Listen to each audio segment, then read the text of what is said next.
4.0 chez nous, chez Porte-un-Feu. Ça consiste en quoi? Ça consiste à rentrer la demande du client, c'est-à-dire la commande, directement dans un système informatique.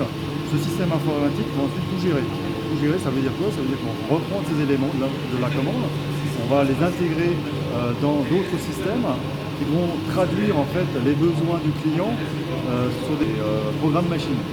Et ces programmes machines vont ensuite être utilisés donc, par les différents éléments du processus pour construire la porte, aussi bien au niveau du poinçonnage, au niveau du pliage, au niveau des robots. On a pas mal de robots aujourd'hui dans l'usine qui sont même collaboratifs, c'est-à-dire on peut faire travailler des opérateurs à côté des robots sans aucun souci. Ils s'arrêtent automatiquement dès qu'on s'approche d'eux, donc c'est vraiment presque un collègue de travail. On a également, au-delà des machines automatisées qui communiquent entre elles, des caméras de surveillance qui permettent de voir si les opérations se déroulent bien, si les codes sont bien respectés, ou si par exemple dans les colis, on y intègre bien les composants qui sont demandés à la base de la commande. Donc ça c'est pour la partie production, mais ça va jusqu'à l'expédition, c'est-à-dire qu'au niveau de l'expédition, nous avons également une traçabilité des portes qu'on envoie chez nos clients, pour savoir déjà si c'est bien les bonnes portes qu'il a commandées, avec des codes barres qui se retrouvent donc sur l'ensemble des panneaux, l'ensemble des bâtis et l'ensemble des colis, qui nous permettent vraiment de tracer complètement le flux de fabrication, le flux d'expédition jusqu'à l'arrivée chez le client. Il est clair qu'il y a quelques années, il y a beaucoup de travaux qui se faisaient de manière manuelle ou semi-automatique, avec beaucoup de problèmes de gestes et postures au niveau des opérateurs.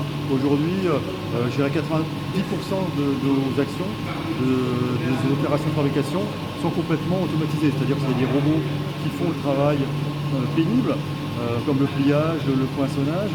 On a des robots d'application de colle, par exemple, qui permettent aux opérateurs de faire autre chose, plutôt de contrôler, de vérifier plutôt que de faire. Donc on peut faire les tâches pénibles vraiment par les machines, que ce soit des machines automatisées, des machines spéciales aussi qui sont vraiment conçues pour nos produits à nous, qui se mettent à dimension en fonction des dimensions de la porte, donc complètement transparente par code barre. On a une autre évolution bientôt qui va arriver, c'est une toute nouvelle cabine de peinture, parce qu'aujourd'hui on sous-traite la partie peinture à l'extérieur. Et puis tous les mois, on a au moins une ou deux actions qu'on met en place.